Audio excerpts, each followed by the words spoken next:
ओम साईं राम। अचो त अॼु मां तव्हांखे झूलेलाल जी कहाणी ॿुधायां।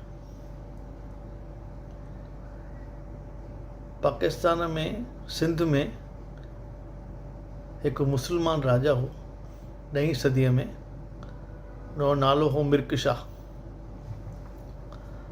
उनखे उनजे वज़ीरनि ऐं मौलवियुनि सलाह ॾिनी त जेके बि हिंदू सिंध में आहिनि उन्हनि सभिनी खे असां मुस्लमान ठाहियूं, इन सां असांजो अल्लाह ख़ुशि थींदो। हुनखे बि इहा ॻाल्हि वणी। हुन सभिनी हिंदुनि खे घुराए उन्हनि जे मुख्य जेके उनजा मुखिया हुआ उन्हनि खे इहो फ़रमान जारी कयो त तव्हां इस्लाम क़बूलु कयो। के हिंदू वीचारा ॾिजी विया, उन्हनि इस्लाम क़बूलु कयो, पर ॿिया जेके घणे वांगे जेके हिंदू हुआ उन्हनि उन खां थोरो टाइम घुरियो त हुन चयो ठीकु आहे, तव्हांखे मां थोरो टाइम ॾियां थो, तव्हां उन खां पोइ तव्हांखे इस्लाम क़बूलु करिणो पवंदो। जेके हिंदू हुआ सभु सिंधू नदीअ जे किनारे अचनि था ऐं अची करे अरदास कनि था, प्रार्थनाऊं कनि था, विर्त रखनि था त उते वरुण देवता झूलेलाल जे रूप में प्रकट थिए थो। हिननि सभिनी हिंदुनि खे आदत थो ॾिए त अॼु खां 9 महीना पोइ मां रतन राय जे घर में जनमु वठंदुसि ऐं तव्हां सभिनी जा सभु कष्ट दूरि कंदुसि।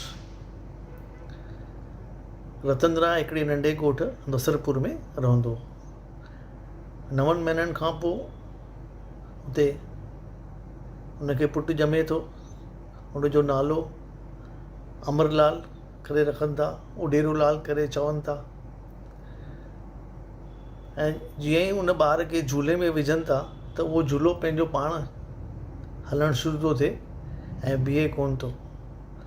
उन खां पोइ उन ॿार जो नालो झूलेलाल थो पए।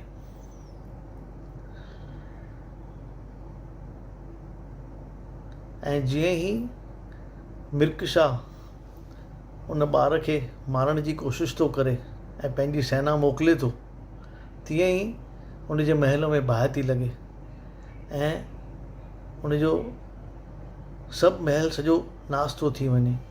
इन डप में थी करे हू डोड़ी पाई अची करे झूलेलाल जे पेरनि ते किरी थो पए ऐं माफ़ी थो घुरे ऐं अंजाम थो करे त अॼु खां पोइ जेके बि हिंदू आहिनि उनखे मां मुस्लमान ठाहिण जी कोशिशि न कंदुसि ऐं मूंखे पंहिंजे ग़लती जो अहसासु थी वियो आहे ऐं मूंखे माफ़ु कयो करे। ईअं हिंदुनि जो बचाव थी थो वञे।